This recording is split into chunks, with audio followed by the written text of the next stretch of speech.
하나님 아버지, 은혜와 사랑을 감사합니다. 오늘도 우리의 생명을 붙들어 주시고 또 우리의 건강도 지켜 주시어서 하루를 시작하기 전에 주님 앞에 먼저 예배할 수 있는 은혜 주신 것 감사합니다. 하나님, 이 시간 주님 앞에 온 마음과 정성을 모아 예배하면서 우리의 입술로 주님을 찬양하고 우리의 마음 깊은 곳으로부터 솟아나오는 감사로 주님 앞에 고백합니다. 주님, 감사하고 감사합니다. 베푸신 사랑이 감사하고 우리에게 내려주신 은혜가 얼마나 큰지 감사할 뿐입니다. 어떤 것도 무엇도 하나님의 은혜 없이 된 것 없고 여기까지 지내오는 동안 우리의 발걸음마다 하나님의 사랑의 흔적이, 하나님의 은총의 흔적이 가득가득했음을 이 시간 고백합니다. 하나님, 이 시간 주님 앞에 고백할 말은 오직 이것뿐입니다. 주님 감사하고 감사합니다. 주 앞에 올려드리는 우리의 예배가 감사로 드리는 제사가 되게 하여 주시옵소서. 여기까지 인도해 주셨습니다. 여기까지 지켜주셨습니다. 하나님께서 우리를 붙들어 주셨습니다. 이 시간 주님 앞에 올려드리는 우리의 고백을 주님 받아 주시옵고 오늘 하루도 이제까지와 같이 변함없이 우리를 이끌어 주시고 인도해 주실 것을 믿습니다. 그러기에 오늘도 잠잠히 주님을 바라보며 주님을 신뢰하며 믿음으로 이 길을 걸어가게 하시되 혹 우리 앞에 어떤 일이 있다고 하더라도 좌로나 우로나 치우침이 없게 하여 주시고 또 뒤로 물러나 침륜에 빠지지도 않게 하여 주시옵시고 이 세상의 유혹에 떠밀려 내려가지도 않게 하여 주시고 오직 우리의 구원에 다치신 주님께 굳게 묶여 있어서 주님만 의지하고 주님과 함께 살아가는 주의 종들 다 되게 하여 주시옵소서. 주 앞에 올려드리는 우리의 기도를 주님 기억하여 주시고 구하는 것이나 생각하는 것에 넘치도록 주실 하나님께서 모든 것 합력하여 선을 이루어 가실 것을 믿습니다. 하기에 오늘도 주 앞에 간구하오니 하나님 선하신 뜻대로 응답하여 주시옵소서. 그리고 우리는 날마다 주 앞에 구하는 것이 주의 뜻에 일치해 갈 수 있게 하시고 또한 받은 말씀대로 주께서 우리 마음에 감동해 주시는 대로 매 순간순간 우리의 발걸음 순종의 발걸음 되게 하여 주시옵소서. 하나님, 이 시간 기도하옵기는 이제 다음 주간에 시험을 앞두고 있는 우리 수험생들 주께서 그들에게 은혜 위에 은혜를 더하여 주옵소서.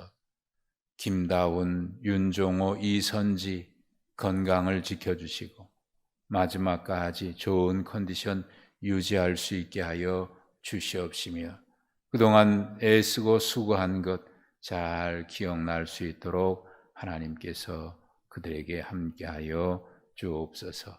하나님, 연약한 중에 있는 지체들, 병원에 입원해 있는 우리 사랑하는 교우들, 또 수술을 앞두고 있는 사랑하는 자녀들 하나님께서 일일이 기억하여 주시고 주님의 전능의 손으로, 전능하신 하나님의 손으로 어루만져 주옵소서.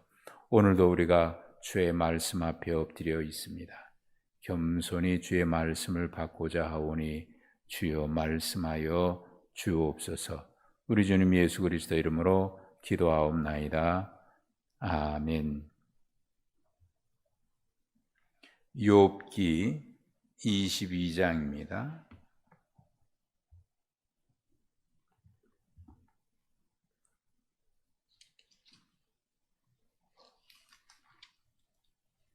욥기 22장 1절부터 20절까지.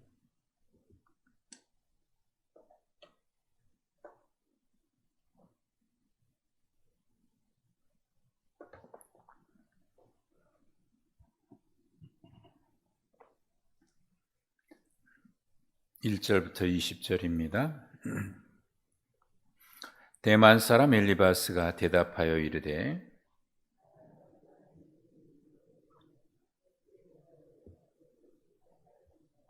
네가 의로운들 전능자에게 무슨 기쁨이 있겠으며 내 행위가 온전한들 그에게 무슨 이익이 되겠느냐.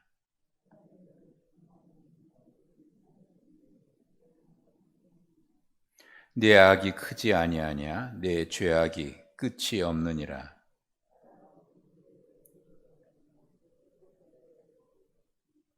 목마른 자에게 물을 마시게 하지 아니하며 줄인 자에게 음식을 주지 아니하였구나.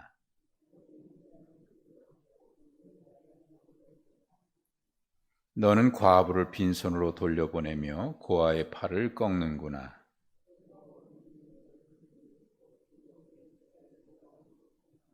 어둠이 너로 하여금 보지 못하게 하고 홍수가 너를 덮느니라.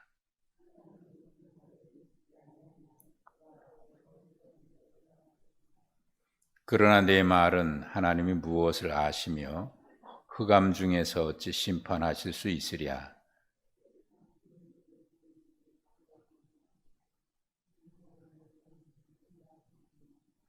네가 악인이 밟던 옛적 길을 지키려느냐.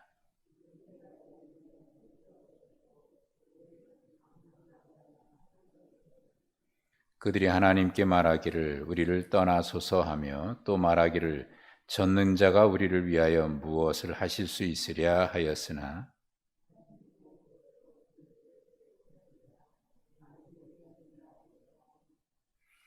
의인은 보고 기뻐하고 죄 없는 자는 그들을 비웃기를.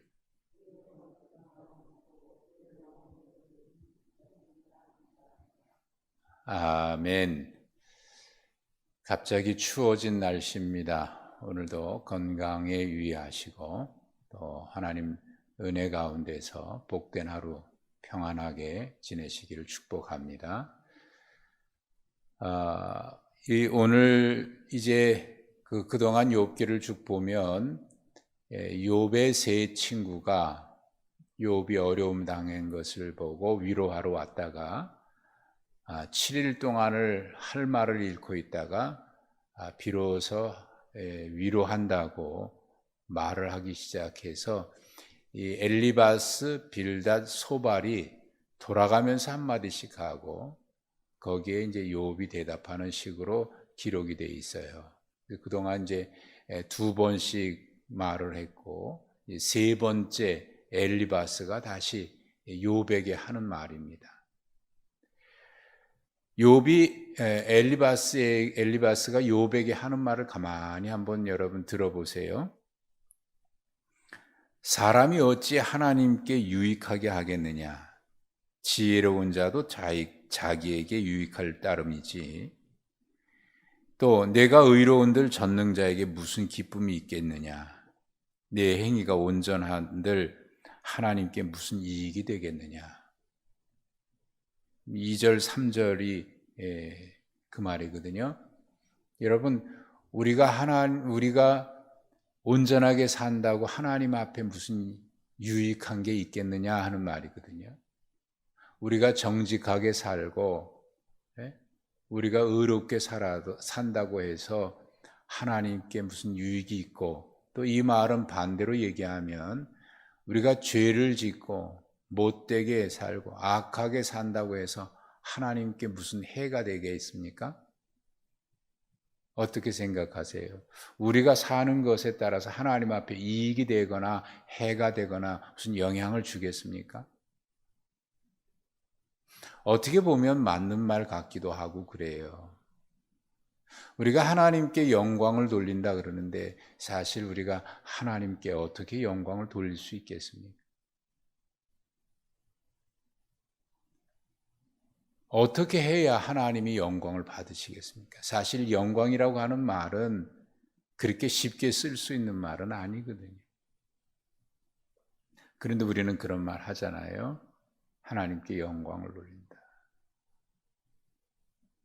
또 생각해 보면 우리가 세상에 악이 가득해도 그걸로 인해서 하나님이 어떤 치명타를 입거나 우리가 아주 거룩하게 산다고 해서 하나님께 그게 득이 되거나 뭐 전혀 그런 것 같지 않아 보일 때도 있습니다. 하나님과 우리는 무관해 보일 때가 있어요.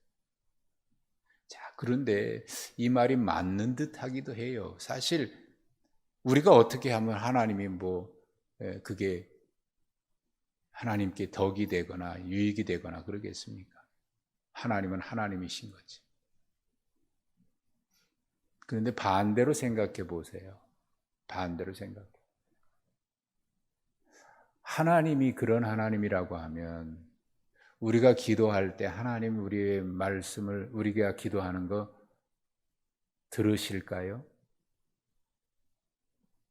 우리가 아파하면 하나님도 같이 아파하실까요? 하나님을 저 하늘 꼭대기에 그저 세상을 창조하신 것을 믿는다고 하더라도 하나님을 저 꼭대기 우리와 전혀 상관없이 거리가 너무 멀어서 우리에게 어떤 영향을 미칠 수 없는 저 하늘 꼭대기에 그저 앉아 계신 분이라고 생각한다면 우리가 기도한들 하나님이 들으시겠습니까? 하나님 우리가 울고 탄식한들 하나님이 그걸 아시겠습니까? 여러분 하나님이 그런 하나님이실까요? 우리가 종종 하나님을 그렇게 이해하는 경우들이 있습니다. 하나님은 우리가 어떻게 살아도 전혀 관여하지 않는 분이라고 생각합니다. 다만 사람들이 하나님이 우리의 모든 잘잘못에 대해서 심판도 하고 또 복을 주시기도 하는 거로 사람들이 신을 그렇게 만들었다. 그렇게 생각하는 사람들이 간혹 있어요. 하나님을 무신론자들이죠. 하나님을 인정하지 않는 사람. 그러니 하나님은 우리와 전혀 상관없으니까 마음대로 해도 괜찮다. 네 마음대로 해도 되고 네 마음대로 즐겨도 괜찮다. 하나님은 우리와 전혀 상관없는 분이다. 이제부터 하나님이 없으니까 하나님이 없다고 생각하고 마음대로 살아라. 예, 이게 악한 자들의 생각이고 무신론자들의 생각이에요. 그런데 여러분 생각해 보시면 하나님이 없다고 생각해야 그럴 수 있다면 마음속에는 분명 하나님이 계신 걸 알고 있다는 얘기 아닙니까? 하나님이 없다고 인정을 해야 그렇게 산다면 그러면 하나님이 없는 것이 아니라 사람들은 하나님이 없다고 생각하기를 원하는 거예요. 없기를 바라는 거고 천국과 지옥이 없는 것이 아니라 천국과 지옥이 없기를 바라는 거예요. 그래야 자기 마음대로 살고 그래야 죄도 마음대로 지을 수 있으니까 욕심껏 살 수 있으니까 희망사항이죠. 그랬으면 좋겠다. 그런데 그렇지 않은 것이거든요. 우리는 하나님을 인격이신 하나님이라고 얘기합니다. 인격이신 하나님이라고 하는 얘기는 우리의 기도를 들으신다는 말이고 또 우리가 아파할 때 같이 아파하신다는 말이에요. 우리가 힘들고 어려울 때 하나님은 전혀 내가 힘들고 어려운 걸 몰라주시는 것 같아요. 그저 나 혼자 힘들고 나 혼자 아프고 그런데 하나님은 우리가 아파하는 것보다 더 아파하시고 더 안타까워하시고 독생자를 주신 로마서 8장 32절이죠. 독생자 아낌없이 주신 하나님께서 그 아들과 함께 모든 것을 우리에게 은혜로 주시지 아니하겠느냐.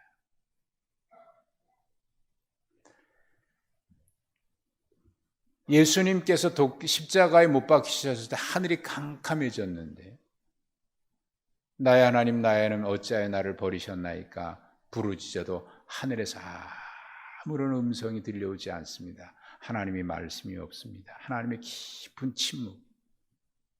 봐라, 하나님은 없지 않느냐. 그런데 거기에 그 암흑이 무엇을 의미할까요?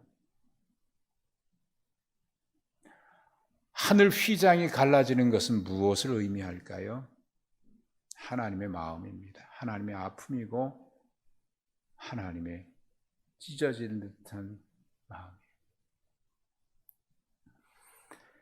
지금 엘리바스가 하는 말을 가만히 들어보십시오. 너 지금 옳다고 얘기하는데 네가 옳다고 하나님께 무슨 유익이 되겠냐? 교만한 말 하지 마라. 네가 경건하다고 하는데 하나님께 그게 유익이 되겠냐? 무슨 영향을 미치겠냐? 까불지 말아라. 오히려 네가 그렇게 옳다고 하면 네가 지금 아프고 자녀들 죽고 다 망하고 한 것이 4절에 보면은 너를 하나님이 신문하신 게 네가 잘했기 때문에 경건하기 때문에 그럼 저에게 책망한 거냐? 이게 그 쭉 얘기하는 건 마치 자기가 본 것처럼 네가 악을 정말 많이 끝없이 짓는구나. 형제를 볼모로 잡고 헐벗은 자 의복을 벗기고 목마른 자에게 물 주지 않고 줄인 자에게도 음식 주지 않았고 8절에 힘을 이용해서 남의 토지를 빼앗고 그걸 차지했고 과부를 빈손으로 돌려보내고 고아의 팔을 꺾어서 있는 것까지 빼앗고 이게 지금 욥이 했다고 말을 하는 거예요. 그렇기 때문에 네가 지금 벌 받는 거다. 그러니까 지금 그렇게 된 것이 이런 죄 때문이다라고 결과론으로는 얘기하는 거예요. 그러니까 하나님이 없다고 전제하고 하나님이 계셔도 우리의 삶에는 전혀 영향을 끼치지 못하고 생각한다면 뒤에 한 말은 그건 또 무슨 말이에요? 그렇기 때문에 하나님 벌을 내리셨다 이렇게 말을 한다면 앞의 말과 뒤의 말이 또 서로 맞질 않잖아요. 그 다음에 보십시오. 하늘은 높은 하늘에 계신다. 하늘은 높은 하늘. 얼마나 높은지 가장 높이 있는 별보다 더 높이 계신다. 이 말은 하나님 이 세상에 어떤 것도 하나님의 영광에 이룰 수 없다는 말을 하려고 하는 것 같은데 그런데 13절 이 말을 이용해서 이렇게 말을 합니다. 그러므로 너의 말은 그 하나님의 높은 저 하늘의 별보다 가장 높은 곳에 계시기 때문에 우리를 심판할 수 있겠느냐? 우리를 볼 수 있겠느냐? 또 중간에 구름이 가려 있어서 14절 하나님은 우리를 보지도 못하고 오히려 그 구름 위에 높은 곳에서 하나님을 한가롭게 거닐기만 하는 그런 하나님이다. 이게 지금 누가 엘리바스가 하는 말인데 이게 욥이 그렇게 말을 하고 있다라고 얘기하는 거예요. 그러니까 욥은 지금 얼마나 고통스러운데 부르짖고 있는데 하나님이 내 기도를 듣지 않으시는 것 같다 이렇게 막 힘들어하니까 너가 하는 말은 꼭 하나님은 저 꼭대기에서 우리를 보지도 않고 그냥 한가롭게 우리와 상관없이 구름 위로 걷는다고 생각하는구나 이렇게 지금 얘기하고 있는데 근데 이 말을 앞에 2절과 3절은 자기가 한 말하고 똑같은 말을 하고 있는 거예요. 그걸 또 욥이 그렇게 했다고 오히려 공격하는 거예요. 그러니 앞뒤가 안 맞는 말을 하고 있는 거예요. 내가 하는 말은 맞고 남이 하는 말은 틀리다. 똑같은 말을 해도. 이게 뭡니까? 여러분, 우리가 성경 지식을 많이 알고 신학적인 지식을 많이 알아도 그걸 그냥 이론으로만 알고 내용으로만 안다면 하나님을 이렇게 만들어 버릴 수가 있습니다. 그런데 하나님은 자비로운 하나님이고 사랑이 많으신 하나님. 교리와 우리의 신앙이 교리적이 돼버리면 하나님은 그저 로봇가 돼버려요. 전혀 사랑도 없고 아픔도 없고 눈물도 없는 그런 냉정한 하나님, 로봇 같은 하나님. 그래서 그대로 하지 않으면 그냥 칼로 물을 자르듯이 조금도 자비도 없고 사랑이 없는 하나님. 그러나 여러분, 성경이 말하고 있는 것은 하나님의 마음이에요. 그 안에 하나님의 아픔이 있고 하나님의 그 마음이 절절히 흐르고 있어요. 우리를 향한 사랑이 가득하고 우리가 죄를 짓고 우리가 아파하면 그것 때문에 아파하시는 하나님. 십자가에 달리신 하나님의 고통, 우리 때문에 우리를 그냥 놔두실 수가 없어서.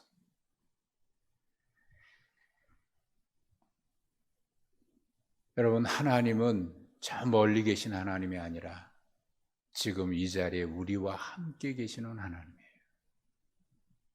우리와 함께 계시는 하나님. 침상에 병상에 누워있다 그러면 주님의 그 자리에 와 우리와 함께 계시는 하나님. 오히려 우리를 끌어안으시고 사랑하는 아들아, 사랑하는 딸아, 내가 너와 함께 있느니라. 예수님이 세례 받으실 때 변화산상에 있을 때 이는 내 사랑하는 아들이요 내 기뻐하는 자라 하나님의 음성이 들려왔지요. 그것은 주님께만이 아니라 오늘 우리들에게도 하시는 말씀이에요. 사랑하는 아들아, 사랑하는 딸아, 네가 힘드냐? 그래, 힘들지. 그러나 너 홀로 아니다. 내가 너를 붙들고 있고 네가 아픈 마음 나도 아픈 만큼 나도 아프고 네가 힘든 만큼 나도 힘들다. 내가 너와 함께하고 있다. 내가 너와 함께하고 있다.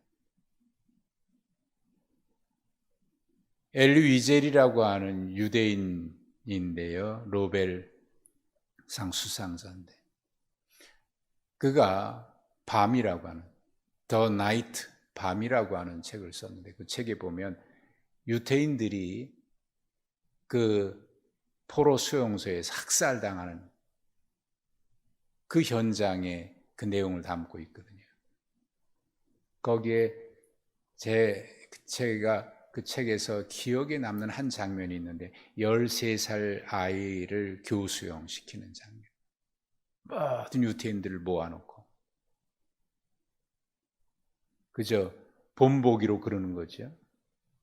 뒤에서 유태인들이 그 죽는 현장을 보면서 탄식해요. 하나님이 어디 있냐? 하나님 과연 어디 있냐?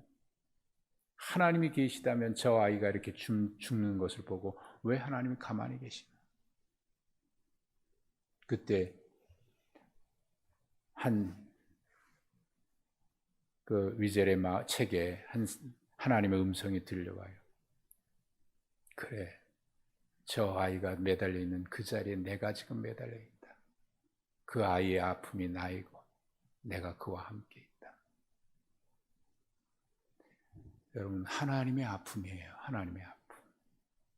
우리가 힘들 때 하나님이 그 자리에 계시고 공감하시고 우리와 함께 눈물을 흘리시고 독생자를 주신 이유가 뭐겠습니까? 전혀 우리와 상관없는 하나님이라면, 우리가 죄를 짓든지 잘 되든지 하나님이 관계하지 않는 하나님이라면, 그저 만들어 놓고 너희들 마음대로 살아라 그런 하나님이라면 독생자를 왜 주셨겠어요? 알았다 그냥 끝내버리시지. 독생자를 왜 주셨겠어요? 그 독생자 주신 게 뭡니까? 우리 아픔을 너무 아파하시니까, 우리 멸망을 차마 볼 수가 없으니까. 그게 아버지 하나님의 마음 아닙니까? 아버지 하나님. 그게 사랑이죠. 하나님은 저 멀리 계신 하나님이 아닙니다.